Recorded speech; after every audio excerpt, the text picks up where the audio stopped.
Hello friends, कैसे हैं आप लोग। मैं आशा करता हूं कि आप लोग बिल्कुल अच्छे होंगे। चलिए हम लोग बात करेंगे जो मेरा यूट्यूब चैनल है सॉल्यूशन क्लासेस गाइडेड बाय के सर। मैं अपने यूट्यूब चैनल पे आप लोगों का तहे दिल से ठीक है शुक्रिया अदा करता हूं, ठीक ना।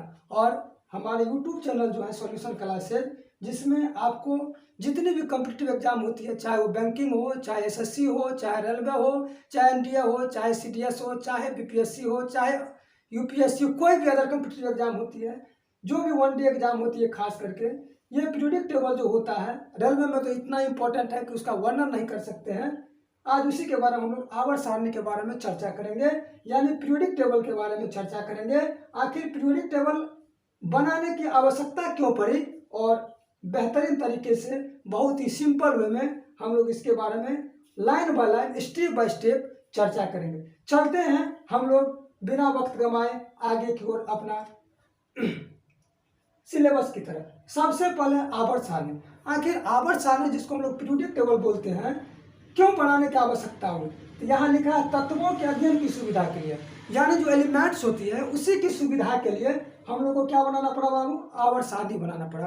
अगर आपसे कोई पूछे कि हमें आवर्त सारणी बनाने की आवश्यकता क्यों हुई, तो एक ही लाइन में जवाब देंगे कि तत्वों की अध्ययन की सुविधा के लिए, यानी जो हम लोग की एलिमेंट होती है उसका किस प्रकार से स्टडी किया जाए ताकि हम लोगों के बेहतरीन तरीका से इसके बारे में पता चल सके। इसके बारे में तो बहुत सारा वैज्ञानिक अपना अपना तथ्य दिए, चाहे डॉबलेनर का ट्रिक नियम हो, चाहे न्यूलैंड्स का अष्टक नियम हो। हम लोग लेकिन जो खास करके चर्चा करेंगे मैनली साहब और मोसले साहब के बारे में, जो कि बहुत इंपॉर्टेंट है।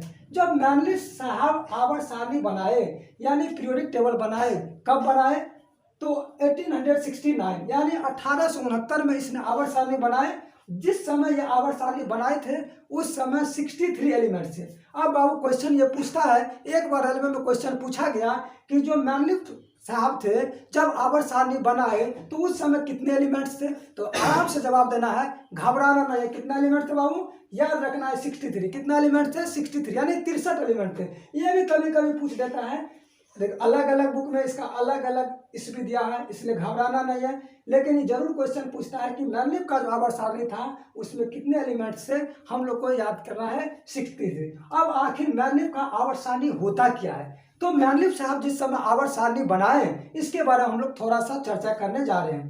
कहता है तत्वों के भौतिक एवं रासायनिक गुण इनके परमाणु भार के आवर्त फलन होते हैं। यानी जब मैनलिफ साहब आवर्त सारणी बनाए तो वो बोले कि तत्व के जो भौतिक और रासायनिक गुण होते हैं, जिसको अगर इंग्लिश में बात करें तो फिजिकल एंड केमिकल प्रॉपर्टीज जो एलिमेंट्स की होती है, इसके परमाणु भार यानी जो एटॉमिक वेट होते हैं, इसके आवर्त फलन होते हैं। जरा आखिर बात क्या है, आवर्त फलन होते हैं। तो हम लोग अर्थात कह सकते हैं कि आवर्त सारणी में तत्वों को परमाणु भार के बढ़ते क्रम में सजाया जाए, तब एक वर्ग में जितने भी एलिमेंट होंगे उनका गुण समान होगा। यानी अब सिंपल वे में अगर हम लोग बात करें कि मैनलिफ साहब के जो आवर्त सारणी थे जो 1869 में बनाए गए थे, जिसमें 63 एलिमेंट थे, तो इसमें बताया गया सबसे सिंपल ही क्वेश्चन पूछा जाता है कि आवर्त सारणी मैनलिफ का आवर्त सारणी किस पे आधारित था। बाबू एक ही बात ध्यान रखना है, ठीक ना, जो इसका क्या था, वो परमाणु भार पे आधारित था।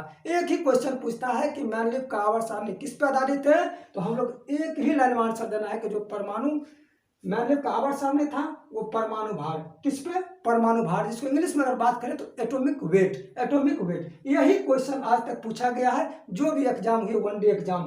तो हम लोग बात कर लिए कि मैनलिफ का आवर्त सारणी किस पे आधारित, ठीक ना, तो याद रखेंगे एटॉमिक वेट पे आधारित। इसके बाद जब मैनलिफ के आवर्त सारणी में कुछ कमियां रह गई तो इसी को पूरा करने के लिए हाँ एक क्वेश्चन और पूछा जाता है कि आखिर जो ये आवर्त सारणी है इसके पिता कौन कहलाते हैं। बाबू जब जो खोज करेगा वही उसका पिता कहलाएगा।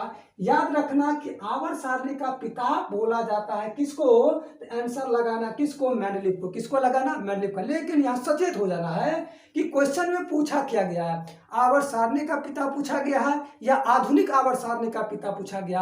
अगर आधुनिक आवर्त सारणी का पिता पूछा जाएगा तो ए बाबू आंसर मारना आधुनिक में मोसले साहब को। किसको मारना, मोसले साहब को।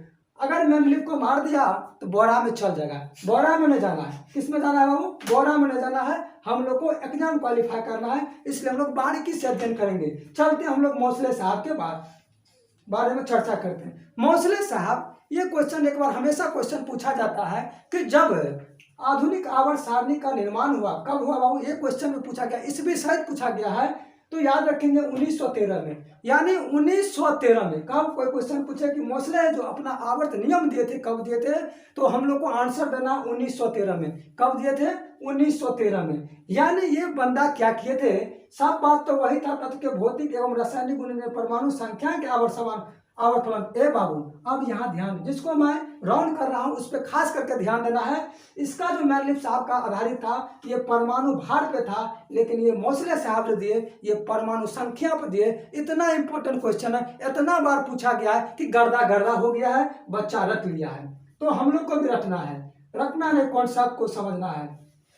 तो ये परमाणु संख्या पे, अर्थात हम कह सकते हैं कि तत्वों को अगर आवर्त सारणी में परमाणु संख्या का आधार, ए बाबू यहाँ क्या था? परमाणु भार, यहाँ परमाणु संख्या के बढ़ते क्रम में सजाया जाए तब एक वर्ग में जितने भी तत्व होंगे उनका गुण आपस में समान होगा। अब यहाँ से दो क्वेश्चन पूछेगा कि आधुनिक आवर्त सारणी का पिता किसे? मार रहा आंसर आधुनिक आवर्त सारणी का पिता किससे बोला जा रहा है बाबू? मौसले साहब को। लेकिन सचेत, फिर वही बार बार मैं एक ही बात को रिपीट कर रहा हूँ, आपका सिलेक्शन हो, मैं आपसे कामना करता हूँ, ठीक ना, आपका क्वेश्चन गलत नहीं, इसलिए मैं बार बार रिपीट कर रहा हूँ कि मैनलिफ साहब का आवर्त सारणी परमाणु भार पे और मौसले साहब का जो आवर्त नियम थे वो आपको किस पे थे? परमाणु संख्या पे। यानी मैनलिफ का 1869 में, यानी हम इसको कैसे याद रखेंगे? सब आदमी जानते हैं, बचपन से लेकर 55 तक पढ़े आए हैं कि महात्मा गांधी का जन्म 2 अक्टूबर 1869। ए बाबू, महात्मा गांधी से जोड़ देना मैनलिफ को, मौत से महात्मा, मौत से मैनलिफ, 1869 इसमें तुमको याद रह जाएगा। याद रखना 63, कितना याद रखना? 63 एलिमेंट से ये भी क्वेश्चन पूछा जाता है। चलते हैं हम लोग थोड़ा सा, अब हम लोग बात करते हैं आवर्त का। आखिर आवर्त क्या होता है? इंग्लिश में अगर बात करें आवर्त का, इसको बोलते हैं पीरियड। इंग्लिश में क्या बोलते हैं? पीरियड। यानी आवर्त सारणी में क्षैतिज जो कतार होता है। अब थोड़ा सा बात करते हैं पीरियोडिक टेबल पे। ऊपर लगा हुआ टेबल है, ठीक ना, अगर दिखाई नहीं दे रहा हो तो इसके लिए एक्सट्रीमली सॉरी। अब देखो बाबू, ये जो है ना, ये इसको बोलते हैं हम लोग क्षैतिज कतार। क्या बोलते हैं? अरे भाई, क्षैतिज मतलब सुतल सुतल रहेगा, आदमी सुत जाएगा, क्षैतिज। क्षैतिज जिसको हम लोग इंग्लिश में हॉरिजॉन्टल लाइन बोलते हैं। क्या बोलते हैं बाबू? हॉरिजॉन्टल। ये जो खड़ा खड़ी है ना, खड़ा खड़ी जो होता है इसको बोलते हैं वर्टिकल लाइन। तो दोनों बात यहाँ समझ लेते हैं। जो हॉरिजॉन्टल लाइन होती है उसी को हम लोग क्या बोलते हैं? आवर्त यानी पीरियड बोलते हैं। ए बाबू, जैसे यहाँ देखो हाइड्रोजन है, यहाँ हीलियम है, यहाँ लिथियम है, बेरिलियम है, बोरन है, कार्बन, नाइट्रोजन, ऑक्सीजन, फ्लोरीन में, ये सब क्या हुआ? मतलब क्षैतिज कतार। तो जो आवर्त सारणी में क्षैतिज कतार होती है उसी को हम लोग आवर्त कहते हैं।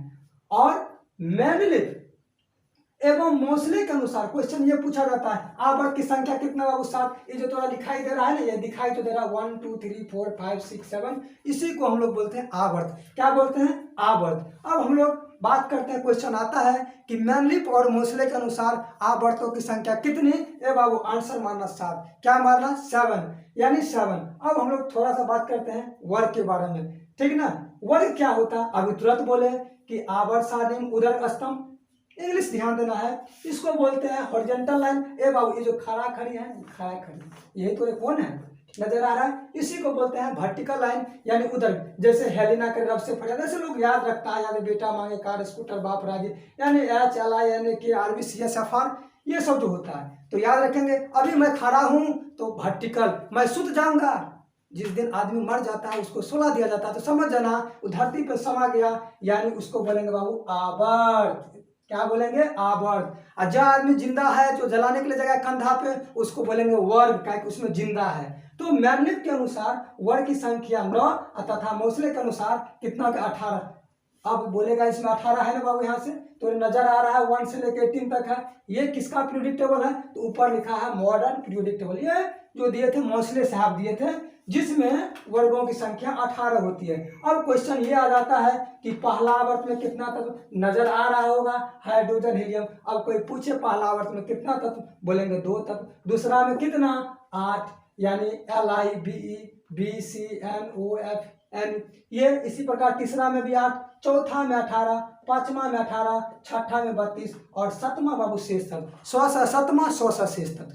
100 से 7वां, 100 से शेष तत्व। अब पहला में कोई पूछेगा 2 तत्व। अब क्वेश्चन आता है कि सबसे छोटा आवर्त कौन होता है। याद रखना बाबू, सबसे छोटा आवर्त जो होता है ना, ये पहला आवर्त होता है। क्यों? इसमें 2 ही एलिमेंट पाया जाता है, एक का नाम हाइड्रोजन और दूसरा का नाम हीलियम। छठा में कितना पाया जाता है? ये 32। अब बोलेगा यहाँ तो गिनेगा, बोलेगा कि इसमें तो पाया जाता है 18, 1 2 3 4 5 6 7 8 9, इसमें 18। अब बोलेगा अब तो 32 लिखा जाए। ए भैया यहाँ से निकाल के ये जो थोड़ा लेंथेनाइट ग्रुप आ रहा है ना, इसमें 14 एलिमेंट होता है। ये भी क्वेश्चन पूछा गया है रेलवे में कि लेंथेनाइट जो सीरीज होती है उसमें टोटल नंबर ऑफ एलिमेंट्स कितनी होती है। याद रखना बाबू, चाहे लेंथेनाइट्स पूछे चाहे एक्टिनाइट्स पूछे, उसमें जो होता है नंबर ऑफ इलेक्ट्रॉन्स ये 14 होता है। एग्जाम में पूछा गया, रेलवे एग्जाम में। और इससे आगे की चर्चा हम लोग नेक्स्ट वीडियो में करेंगे। ये हम लोग का पहला वीडियो है जो आवर्त सारणी से रिलेटेड है। और ध्यान रखना, जो मैं अभी पढ़ाया हूँ इसका विशेष डिस्कशन यानी विशेष एक्सप्लेनेशन नेक्स्ट वीडियो में मिलेगा। तब तक के लिए धन्यवाद, थैंक यू। ठीक ना, आपका दिन शुभ हो और मैं आशा करता हूँ आप कोसी के लाल को धमाल करें। ठीक ना, आप हमारे चैनल को जरूर सब्सक्राइब करें और हमें आगे बढ़ने में मदद करें। जय हिंद, जय भारत, भारत माता की जय।